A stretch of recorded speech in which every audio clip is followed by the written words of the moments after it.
Tossing Grenades at Windmills podcast. Last of a Kind. This is Swamp Castle. The title of the story is Last of a Kind by Rhombus Tix. The Church of Theatrical Explosions was in the United States from noon until 7:45 p.m. Greenwich Mean Time. Chopstick, head of the order and official caretaker of the shrine, ran it during the day, while his assistant, Moira Dangles, ran it at night. They had managed to evade the IP lawyers thus far, but none of them had thought to defend themselves against the EPA. "No," Chopstick said, "I do not give out free food. I do, however, have a rather extensive sacrament for all members consisting of popcorn, hot dogs, and nachos." "And how do you dispose of these leftovers?" Agent Mimoway asked. "There usually aren't any," Chopstick smiled and shrugged. He was a gangly stick of a youth who had slowly drifted up to the station like flotsam in the wind. Chopstick had a boyish charm, though, and could often convince people against their own judgment. That wasn't working here. "They eat the popcorn bags?" she asked incredulously. "No, of course not. We recycle them." Chopstick gazed at the movie posters over the entrance of the church. Those had been the days. Things had been much simpler in the old days. Mimoway looked disgusted. "Is that sanitary?" "It is after we process them in the autoclave." She put her hand on her hip. "You're telling me you have an autoclave?" "No, we borrow one from the hospital." "That's disgusting. Do you mean to tell me you use the same popcorn bags over and over again?" Chopstick smiled. "Do you have any idea how much it costs to ship anything up here at all? We recycle more stuff than you can imagine. That's why I was so surprised we were getting an EPA inspection. Honestly, I didn't even know the EPA had jurisdiction in space." "The EPA has jurisdiction anywhere in the United States territory, and there are people up here, Mr. Lombard. That means that there are United States citizens in need of protection against environmental hazards." "But surely they didn't send you all the way up here just to check on used popcorn bags." "We both know they sent me up here because they don't like you, Mr. Lombard." She smiled warmly and continued looking around at the chapel. "Well, at least you're honest." Chopstick found himself growing to like the woman. He wondered if she would have dinner with him. Maybe they could catch a show afterwards. "I make it a policy to be. Make no mistake. Just because I know I've been sent up here on a hatchet job doesn't mean I'm not going to apply the axe." Chopstick looked confused. "You just said it's nothing personal. The EPA has priorities. I joined the EPA to protect the environment, the real environment, not a space station. And as long as I'm a useful tool to them, I can protect what little wilderness we have left." "No wonder they call you the new IRS." Chopstick rolled his eyes. "Actually, the IRS just got better." Chopstick smiled. "Not surprised. Well, we're not in violations of any laws that I'm aware of. We have a lot of people helping us out." She smiled. "Yes, I know." "Any other questions I can answer?" "No, none right now." "Of course. Please let me know if I can do anything to further help." He smiled at her and waved as she floated out the door. She was gonna be trouble, all right, but she might be fun, too. He looked at Moira. "Are we gonna make the 7 o'clock showing?" She chewed her gum and pulled her hair while swaying hypnotically in her seat. Umara fidgeted a lot. She said, "Yes." "What are we doing tonight?" Chopstick asked. "Dang Fools 3, and..." Chopstick waves his hands as if somehow spiritually drawing the words from her. Sometimes he wondered if he believed his own words too much, subconsciously. "Dang Fools 4? Excellent. Make sure that the sacramental popcorn is ready for the congregation." Umira nodded and headed towards the back to whip up another batch. She pulled her weed-like hair out of her face and washed her hands.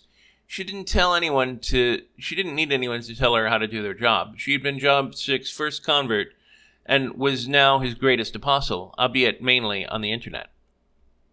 All of the regulars had gathered for the evening, plus a lot of casual members were in attendance as well. The projector was a century old, but had been meticulously maintained by the attention of the local acolytes.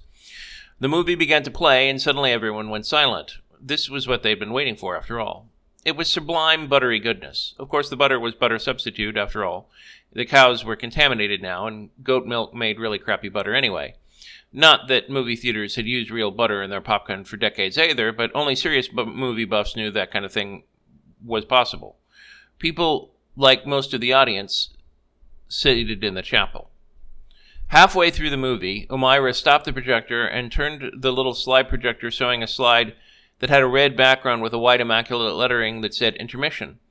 "Tell it, Brother Chopstick," someone shouted from the audience. Chopstick stood and moved to the front of the screen. "Welcome, brothers and sisters. Welcome to our weekly gathering of the Church of Theatrical Explosions. Can I get an amen?" Several people in the crowd responded enthusiastically, while a few others looked around with smiles. A handful of the newcomers looked extremely uncomfortable.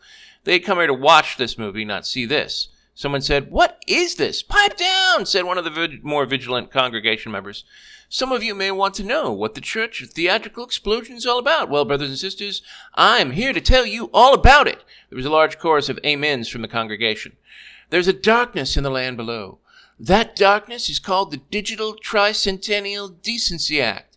It prevents those who seek the light of Hollywood's thunder from seeing sex or violence of any kind." More amens from the congregation, along with a few hisses and boos. "All seem lost, but lo, hark! A loophole in the DTDA that lets religions have an exemption from copyright laws as long as they were of a religious nature. And lo, the Lord did inspire his servant to build a church in his name and manifestation of his holy will. Behold," Chopstick waved his hands wide from the walls of the theater. "Behold, behold! Now we have a chapel where we can worship the Lord as intended, with popcorn and with butter and with overpriced candy, where we could pick it up a lot cheaper in a grocery store. Amen!" O'Mara began to pass out the collection plate for maintenance of the projector while the congregation sung the theme songs from various old television shows in the hymnal. She enjoyed her job, but sometimes she got a gleam in her eyes that scared some members of the congregation. She actually thought they believed in it religiously, which frightened her to no end. She tried to focus on just the important parts. Once they'd passed out the sacramental popcorn, they started the movie again. Everyone had a good time, but Chopstick was nervous. He knew the inspector was going to be back tomorrow, and he didn't have a clue what he was going to do about it. The pounding on the door grew much more intense each moment. Chopstick silently wished that he had had a hangover due to alcohol consumption, but there were enough purists with the regular that they didn't want to push their luck any more than they had to. He opened the door. Agent Memaway stood in the door and handed him a piece of paper. "You're to shut down operations immediately." She smiled and shook her head sadly. She had curves in all the right places, but her face wasn't cute. She refused surgery, but she knew how to increase male verve when she wanted. She was almost tempted, but this would work just fine. "What?" Chopsticks took a moment to read the paper. "What endangered species? There's no the space roach. It appears that insects on the station have naturally evolved as a result of their time in zero G." She started smirking. "You're joking me." "I'm afraid I'm not. I wish I were. I honestly do, but we're going to fight this." Chopstick held up his finger in defiance. "Of course you are. But in the meantime, you have to cease disrupting their habitat." "Oh, I don't think so," Chopstick said. "And you can file this in report." "Oh, I will. Violation of the revised Endangered Species Act is rather severe." She put down her bag and took out a clipboard. She began to write on it. Chopstick thought quickly. He began to read the notice. "It says here that the theater is their natural habitat." "That's correct." "As compared to any place else on the station?" Chopstick smiled. He had her, and she knew it. "We don't want to disrupt other businesses." "Excuse me, but I think you're missing something. Most of the roaches get their food from the church." Memaway paled. Then she looked annoyed. "Look, I wasn't going to make this personal, but if you're going to be difficult, you'll regret it." Chopstick smiled. "I'm not trying to make it personal at all. You're not the first to try and shut us down, and you won't be the last." Agent Memaway scowled and rolled her eyes. She shook her head and then smiled a tiny bit, but sadly. You'll see. Chopstick waved as she walked off. "Yes, I will." The next 3 days were very interesting for Chopstick. Agent Memaway came to the church at least 6 or 7 times with her little clipboard. She kept to herself as she was gaining some great insight into the situation that no one else had yet achieved. Of course, the cameras inside the theater later showed Chopstick that she was only pretending to write down each time she put the pencil to paper. This pattern changed on the 4th day when she came in with a wide variety of sample collection and began scraping the walls, the floor, and the ceiling. Chopstick was fine with all this since it was pretty negligible, but he got annoyed when she put a scratch in one of the nicer leather seats. Those things were for paying customers, rich people who flew up from the earth for a thrill. This was going to be hard to replace, so he almost didn't say anything until she moved to the projector. "All right, that's it. No more samples." She turned around and smiled. "I'm afraid I need to be able to run a full body of tests. If you won't let me take samples, I can get the court to shut you down." Chopstick thought about this as quickly as he could. He almost had something on the tip of his tongue, something involving bats and rocks, but he couldn't force it to the front of his brain. Finally, he said, "You go ahead and get that court order." Memaway Mimway's grin became all the wider. "Have an excellent day, Mr. Klink." She practically skipped out of the door. Chopstick hated it when people used his last name. He hated people who were jerks. He did not hate small fuzzy animals, but at the moment he wanted to find a way to hack into the global climate network and burn all the remaining nature preserves, like a 5-year-old burning an ant with a magnifying glass. He calmed down and called a lawyer. Chopstick couldn't afford a lawyer, but he couldn't afford to fix the screen either. "Yellow," came a slick, fast-paced voice on the end. "Dudley, do-right, and Dim. This is Dim speaking." "I need a lawyer," Chopstick said. "What for?" "Problems with the EPA. Chopstick tried to think of exactly what he was going to put, how exactly he was going to put this. "Excellent. We specialize in business transactions." "Great. Well, we're not a business, technically." In Chopstick's mind, they were a business. "Who are you?" "We're a church." He waited for an awkward pause. "Same difference to me. What's your problem?" Obviously, he was a very spiritual man. "They want to take samples from our movie screen." "I see. Send me the written statement and I'll see what I can do."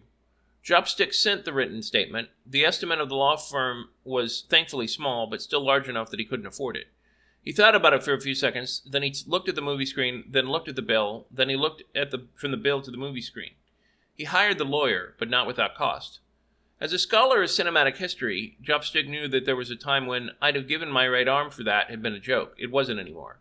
Of course, with the vat-grown replacement, no one was going to notice the difference, but there were enough people that insisted on original parts that it was still a thriving market. It was the last original piece of himself that he could sell.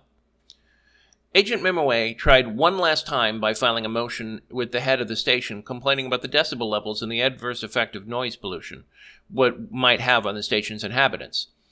It didn't help her cause that Director Givens was an avid movie buff himself. He was a citizen of the EU, so he was not a member of the congregation, but he was still a big fan. She gave up in frustration. It wasn't going to work. The Decency Committee had sent 12 men here before her, and all of them had failed. What had made her think that she was going to succeed? No one cared about the environment these days. Global warming? Fixed. Extinct species? You could order one in a mail order catalog. Wide open spaces? Try outer space. Was she really that much of an anomaly? Was it really that unreasonable to care for one of the last pristine areas of the U.S. was going to be converted into a recreational Armageddon zone? Her deal had been to buy Yellowstone another 5 years of relative safety in exchange for shutting Chopstick down. She had run out of options as an EPA agent, but she considered her array of options as a human being. Tears? Loosening her shirt in just the right way? She had figured the first thing that she had to do was get to know her opponent, something she should have done in the first place. Tears went from tactical option to mandatory when she walked to the church theater when they were playing Ghostbusters at precisely the moment the EPA agents shut down the container grid and unleashed chaos upon the city. She sat down in the back and wiped her eyes as quickly as she could. It wasn't her fault. She wasn't the bad guy here, damn it. As she looked up and around, she noticed just how much fun everyone was having, and for the first time she wondered about the scientific studies linking movie violence to cancer. Some of these people had probably been watching movies for years, and not one of them had any visible skin lesions. There would not be a better time to find out why they did and what they did than to observe them while they were unaware of being watched. The movie ended and the parishioners stood around talking for a while. A few attempted to engage her in polite conversation, but she ignored them. Finally, Chopstick himself came by and sat in the chair opposite her, asking her what was the matter. "You know what's the matter," she said. "I've lost." Chopstick looked at her face and without a hint of guile said, "Well, I wish there was a way for us both to win. Unfortunately, these days, most grounders don't know their ass from a stick in the ground." She smiled slightly at that. "No, I guess that they don't at that." Chopstick said, You do know that some stations are trying to create nature preserves, don't you? It's not the same. I mean, don't get me wrong. I'm glad that someone somewhere is trying to preserve something. But it isn't about the animals or plants being alive. It's about keeping something wild in the land. She sighed and looked out the window wistfully. Elmira came up to behind both of them and said, "We should make a movie." Chopstick turned around and said, "What do you mean?" She said, "You know." "No, I really don't." She rolled her eyes. "What I've always been telling you?"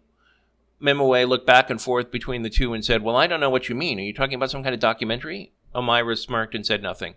Chopstick smiled goofily and glared at her, racking his brain for an answer, and then a look of comprehension dawned on his face. "Of course." Elmira's smug grew wider. Mimaway tried her best to remain calm, but was not far from failing. "What precisely are you two talking about?" Chopstick smiled. "We're going to make a movie." Memoway screamed. The Proselytize America Act of 2019 allowed a major religion to send its works to anyone via any medium without government oversight. The Church of Theatrical Explosions had never sought membership in numbers before, but once they did, the results were amazing. Memoway looked at the printed page. I can't believe it. Chopstick chuckled. Neither can I, really, but there it is. That very night, they had sent a viral email out to people asking them to become members of the church. They had increased their membership 1,000-fold. Right now, they had more members than any of the more traditional Christian denominations. Congress was scrambling to change the legislation of the PA Act, but they wouldn't be able to do it before they'd finished their first movie. Memoway looked down at her costume. Do I really need to wear this? Chopstick and all the male members of the crew nodded sagely. Yes, you do. Why was that again? Chopstick said, It's a replica of the one worn by Princess Leia in Return of the Jedi. It has important symbolic and cultural value. And that cultural value would be? Omira said, sex sells. Chopstick snickered, but he stopped when Memoway slid off the parade float and began to walk towards the door. Wait, there's more context to it than that. Memoway stopped, but Chopstick could tell that it was going to have to be good. What? Context. Well, sex sells is something like it. There's a debate among the faithful about how proud of the human body versus the need of free reign of capitalism. But what it really does is bring a sense of nostalgia to a simpler time that directly spits in the face of the current powers that be. Memoway smiled. Which is a convenient justification to put me in a bikini. Chopstick looked as innocent as possible and said, Roll camera. Memoway went back to her place and redid the take for the 30th time. Are all of you tired of having other people tell you what to do? Then why not demand a change? Take back your proxy and vote for yourself. Wouldn't you rather have the old days of sex, sin, and decadence back? She walked over to a badly reproduced copy of an ocean scene while she was on the beach. And why not enjoy it on the beach, a pristine beach that hasn't been forced to reclaim it all from the sand from artificial quarries? Why not enjoy the real thing? Next, she watched in front of a screen showing a titanic mountains like the Himalayas. Why not ski Mount Everest in real snow? They shouldn't have to import it from the snow factory. And why not enjoy titanic explosions all around you as you observe them through the augmented reality glasses, just like your grandparents did? She stood in front of the pyramids. Why not ski down the sand dunes while horrific alien sacrifice takes place around you? It's nature and it's nurture. When she'd done this, she smiled. Her smile vanished and she looked at Chopstick. I don't know if this is a good idea. Chopstick smiled. Trust me. You'll see. It'll work. I think you're mixing the wrong messages. I don't think people are going to like this. They didn't. While the theocracy had suppressed a lot of ideas from the public, it always had been with its tolerance. America allowed itself to be enslaved, not the other way around, and while there had always been a closeted tolerance for ideas like the Church of Explosions and protective environmentalism, they also hated being blatantly manipulated. These days, ideas required a subtle touch, and Chopstick's movie was anything but subtle. After 5 days, the movie appeared on all the mainstream media outlets. The outrage was extreme. People wanted blood, and they were focusing their wrath on the Church of Theatrical Explosions. So it was to no one's surprise when the church was blown to smithereens. Most people considered it ironically appropriate. Chopstick stared at the ruined hole where the church had been. He was glad no one had been inside at the time. He smiled. We'll just have to rebuild. Memoway nodded. Yeah, it's kind of weird. I don't understand it, but while most people hated it, you actually got thousands of new hardcore followers. Chopstick nodded. We're looking at the moon now. I don't blame you, by the way. Blame me for what? Blowing up the church. Memoway looked shocked and hurt. Chopstick, I would never save it, Agent Memoway. I saw you plant the explosives the night you first came in to watch Ghostbusters. I don't understand why you helped us with the message at all. I mean, now thousands of teenage boys have your movie to watch on a regular basis. If you planned on blowing up the theater, why help us at all? Memoway got a wry grin and shrugged. Because I really meant it when I said it wasn't personal, Chopstick. I really want you guys to succeed. I like movies with explosions in them. I just like wild, untamed spaces more. Chopstick nodded. Do you really think they'll keep their part of the deal? They will if they don't want the tape I have of them giving me authorization to use explosives on a church to go public. Memoway stepped into the airlock of the waiting ship. Chopstick said, Well, you're welcome any time. Look me up if you ever come topside again. Memoway, now chief ranger of the final national park, said, I'll do that if I ever come topside again. Something told Chopstick she probably wouldn't. She loved her park too much. So, I remember this story with great fondness because I do love the idea of the Church of Theatrical Explosions. And this is one of those stories that's built entirely around a gimmick that I get on my ideas list and that eventually get around to writing. And it is, make no mistake, a gimmick. But, given the dark times we live in where fascism is rearing its ugly head in America, and it's a very real possibility, I could see a time where the only free movie theater left is in space and takes advantage of a loophole carved out for churches. So there's that. There is a common theme between this and a couple of the chapters when I wrote the second novel that, I've always prided myself in writing realistic and three-dimensional female characters, and I still do a pretty good job of that, but I'll flat out be honest. 20 years ago, more like 15 years ago, my understanding of female sexuality was not as good as it is now. And yeah, it bothered me in this, but the way she ends it, where Mimaway basically gets away on top, makes this story acceptable to me, in a way that, like, for example, Wake Up Yuli did not. But it still bothers me. If I wrote it again, it would be far more subtle. Dial it down. The bikini element is fun, and especially knowing that she's doing it as a deliberate distraction so she can blow up the church to save Yellowstone Park. That's fine. A male being obsessed with a female sexuality is totally realistic because, let's be honest, men are men, or at least many are. Many get it. Anyway, but the point is, overall, I would give this story a B-, maybe a B. It's obvious why it didn't ever escape a slush pile, but, it's enjoyable.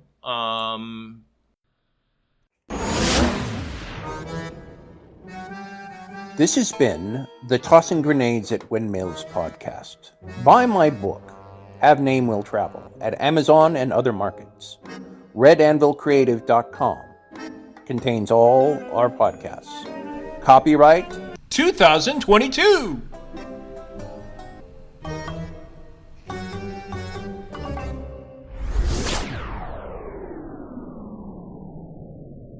To fight the forces of evil!